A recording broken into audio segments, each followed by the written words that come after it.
Hello, welcome to Pomona, New Jersey. This is Gordon Mann behind the camera. And the gentleman you're looking at is former Johnson's Trophy winner and head coach of the Keene State Owls, Ryan Cain. Coach, first off, congratulations. That was quite a game and quite a finish. It looked like the Stockton player actually lost track of the score and fouled your guy with 3 seconds left because he thought he was still behind. Is that how you read it too? Yeah, it was one heck of a game. Those guys really fought hard, came back a couple times after we had a pretty big lead.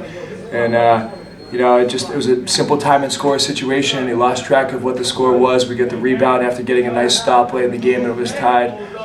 Really stayed vertical and contested well, got the rebound, got the ball, and he was obviously just a little bit off when it came to what he needed to do in that situation, What did you tell your guys at the end of overtime? You were up 11. I don't know if you know this or not, but you went 12 and a half minutes without a field goal, from 13:33 to 55 seconds. I actually had no idea that was the case. Yeah. So rub it in, huh? Exactly. All right. Edit that out. No. So what did you tell them? The crowd's in the game. They're very athletic. They're very physical. You've had guys foul out. Yep. You're not playing a ton of guys at this point in the season. What'd you tell them? Fun, fun. We get to play more basketball in the NCAA tournament. These guys were here last year, and they didn't play their best. And I thought tonight we really put together a good effort. So, it's fun when you're playing pretty good basketball. Although we couldn't score for a long period, we competed really hard and just stayed in it. And those guys were smiling. They had a nice look on their face going into overtime. We started the overtime off well. And then obviously they made some stops and made some plays and picked up some fouls and stuff and took a 4-point lead. But we did a really nice job of just plugging away. And, we thought we were heading for a second overtime when we got that rebound, but we lucked out there.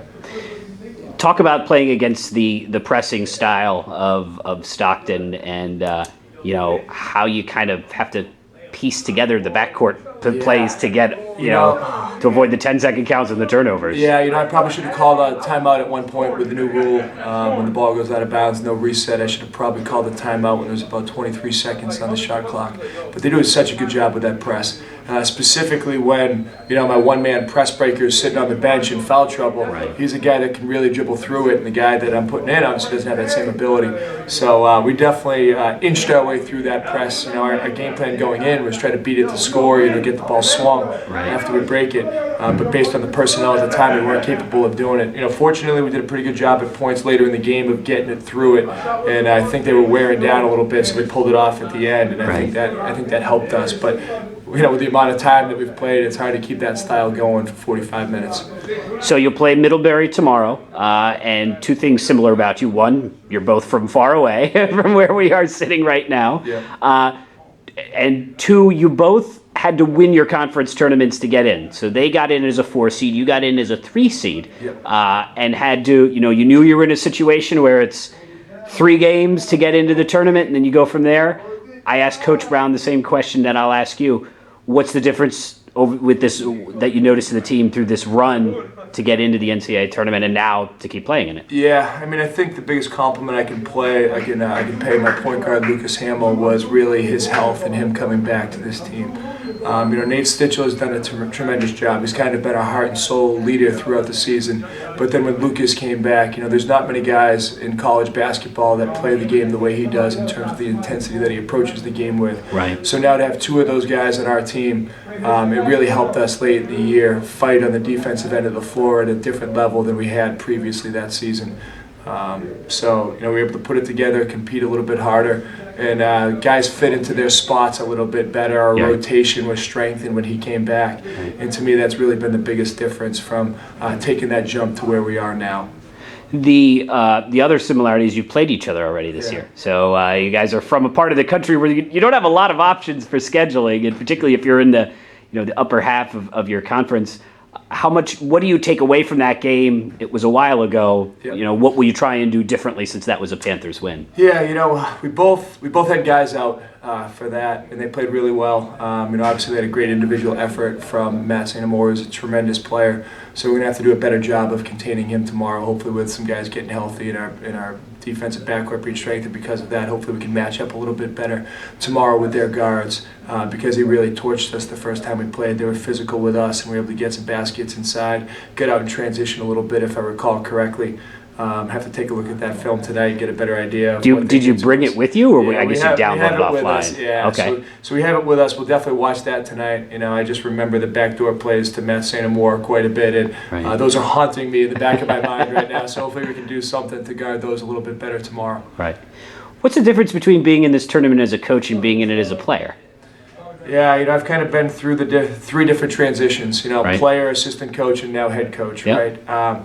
There's definitely a different approach when it comes to all of them. As a player, it feels good because you obviously have a direct impact on how things go. And you can relate obviously to your buddies and your teammates in a different way than maybe a coach could. Right. So it's definitely different on the coach's side.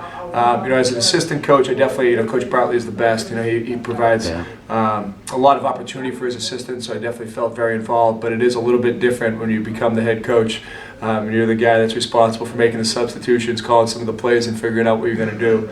But it makes your job easier when you have a group that really competes and plays hard and is all in and focused and committed to what we're trying to do, and that's what we have. So definitely an adjustment. I don't know if I can put a finger on exactly what it is, but definitely the direct impact as a player compared to the coach. Not being able to make the plays yourself is obviously a lot different. Now, I know a little bit of the story, but for those who are just learning about Keene State for the first time, tell us a little bit about the story about how you went from WPI to Keene, New Hampshire. Yeah, sure. Getting into basketball was definitely something I was interested in doing. I was actually working as an engineer alongside being an assistant coach. My company was very flexible, 2 WPI grads. Okay. They allowed me to make every practice game, recruit when I needed to, and be as involved as I could be on the basketball side of it. But I knew I wanted to hopefully at some point transition and find myself in this opportunity.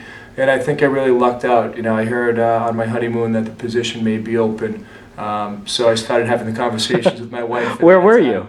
Down on an island called Anguilla in the Caribbean, right across from St. Martin. Yeah. So we were down there and started having the conversations. I said, I may have to spend some time touching up the resume so we come back, I can apply.